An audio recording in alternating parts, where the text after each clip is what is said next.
Hello and welcome to this session. Let's go over the objectives of this session. First, we will get to know the grep command. We will break down the grep command into various sections like options, search patterns, input file, etc. Then we will try out multiple exercises on searching for patterns using grep. Let's get started. First, we will see the format of the grep command. First comes the command itself, grep, then the options. Some of the commonly used options are -v, -i, -e, etc. These are not mandatory. Then we have the search pattern. This could be a simple string or a regular expression. A regular expression is a sequence of characters that define a search pattern. Regular expressions by itself is a vast topic. I can go on talking for hours about regular expressions. I simply cannot do justice to it by giving a 10 or 15-minute overview. Regular expressions are an important skill set to have if you are into IT. If you master regular expressions, it opens up a Unix or Linux world with much more possibilities. As a bonus, I'm going to be nice to you and include some portions. You can look for it in the bonus section of this course. Okay. Let's get back to grep now. We were looking at the format of the grep command. So we saw the options and search pattern. The last argument is the input file. You can either provide the input file name directly, or you can use the pipe symbol to feed output from another command to the grep command. Enough theory. Let's jump to the first exercise. We'll use an input file named movies.txt. We'll search for a string pattern 571 in this file using the grep command. This is just the most simple format of grep without any options. Let's bring up our terminal and try this out. Let's ls first. We have two files, movies.txt and states.txt. Let me show you the contents of movies.txt, which is our input file for this particular exercise. Cat movies.txt. This file contains a list of Hollywood movie titles. So on each line we start with a 4-digit year, which is the year the movie got released, then some white spaces, then the title of the movie. We have many such records. In fact, we have all movie titles from the year 1990 onwards. That's a huge list. We have more than 2,500 movie titles. You will see how grep command combined with regular expressions makes searching through such huge data sets super easy. Let's try the command now. So grep 571 in single quotes movies.txt. I know there was a Hollywood movie named U571 about a submarine released somewhere around the year 2000. That movie is what I'm hoping to find. Note that you will need to enclose the search pattern in single quotes. Let's run it. Okay, so grep has searched through the 2,500 titles and given us our match, U571. This is what we were expecting. How about another one? Terminator. So grep Terminator in single quotes movies.txt. We got our prompt back without any results, which means grep did not find any matches. That's strange. We know for sure that Terminator is part of this list. So what happened? Maybe it's the case.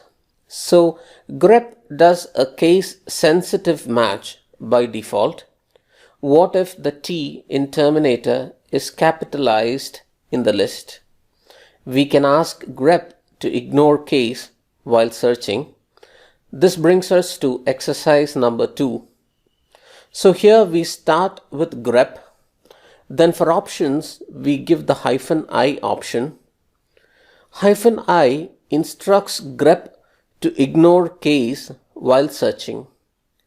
The search pattern is Terminator and the file name is movies.txt. Let's try out this new option -i on our terminal. So grep -i Terminator movies.txt. There you go. That's much better. We have 4 results.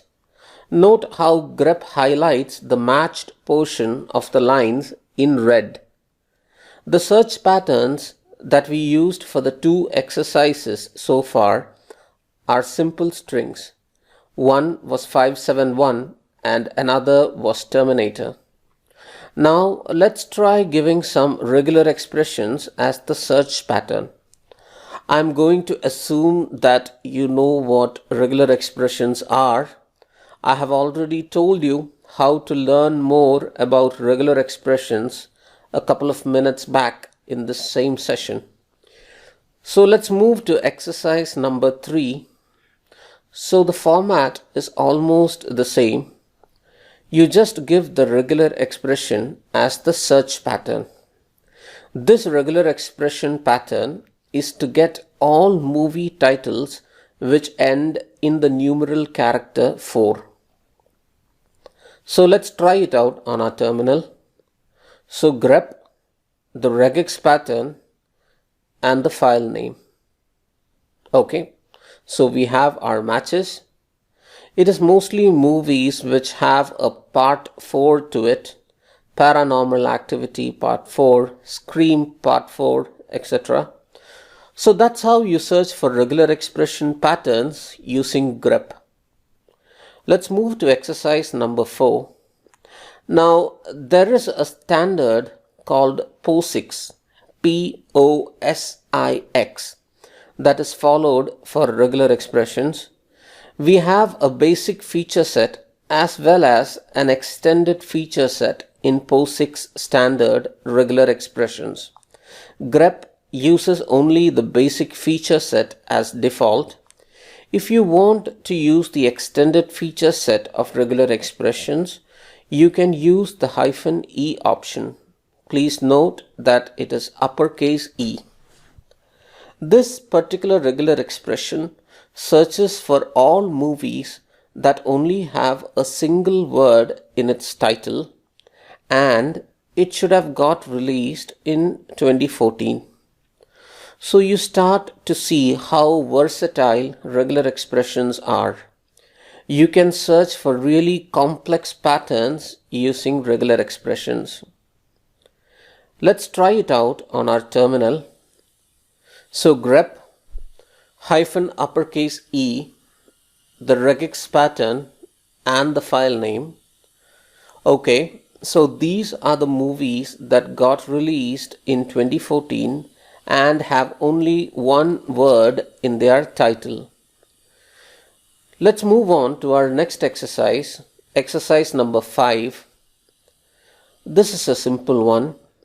We will search for all occurrences of the word the. So let's go to our terminal. So grep the movies.txt. Now that's a huge list because the is a common word in a movie title. What if I want the inverse of this result?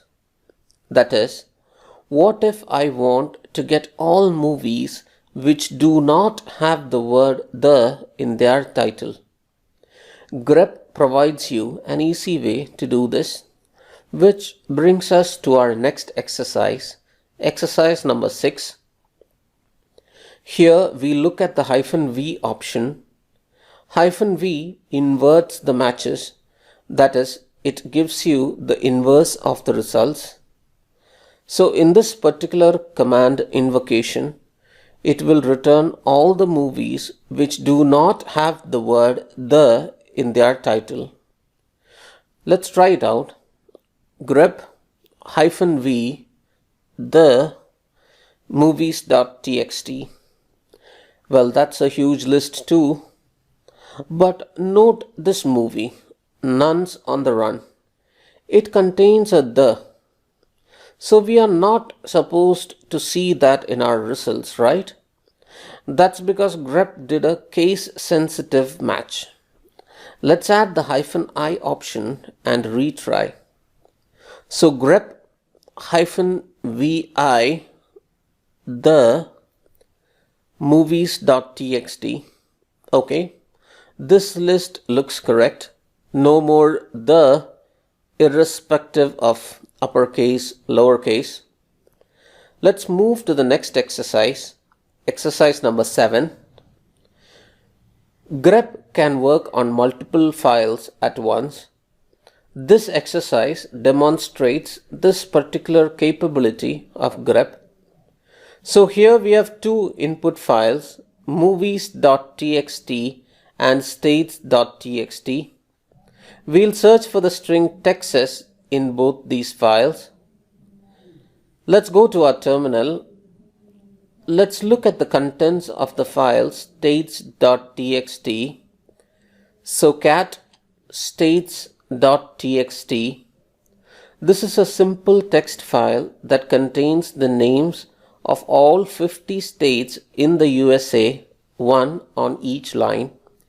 We have already seen the contents of movies.txt. Let's try out the command.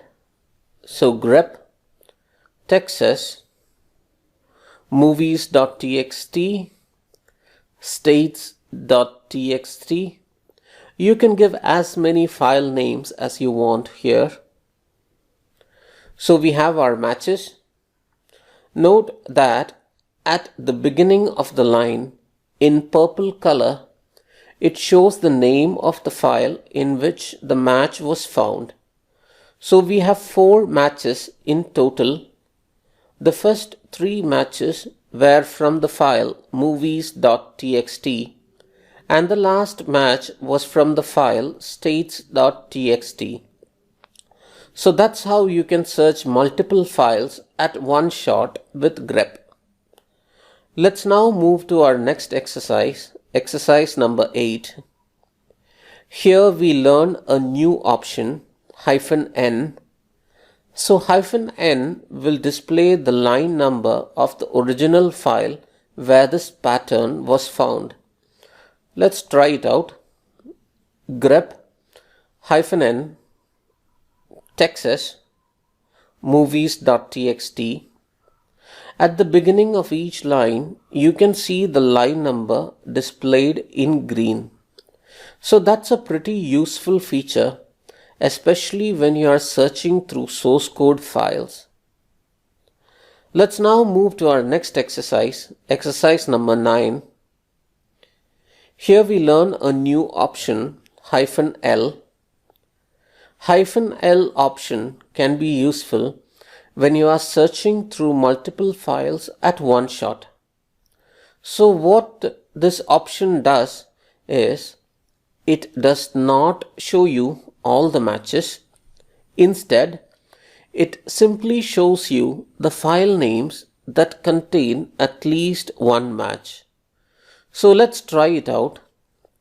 So grep -l Texas star. So if you give star, that's a wildcard match. It will take all files in the current directory as input files. The results only show the file names. The term Texas was matched at least once in both these files, these file names show up in the result. This could prove really helpful to wade through source code files.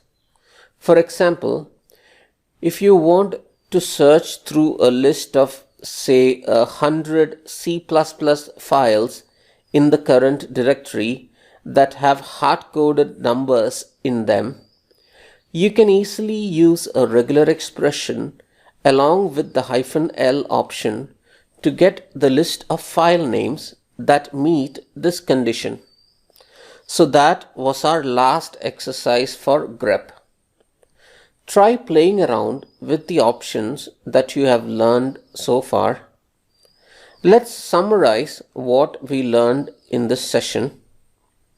We saw how grep can search for patterns within files. The -i option does a case insensitive search. The -e option enables the extended regex set. The -n option shows line numbers of matches in the original file. -v shows the inverse of the result set. We also saw how grep can work on multiple files at once. We also saw how to use the -l option to display the names of files alone that contain at least one match. With this, we come to the end of this session on grep.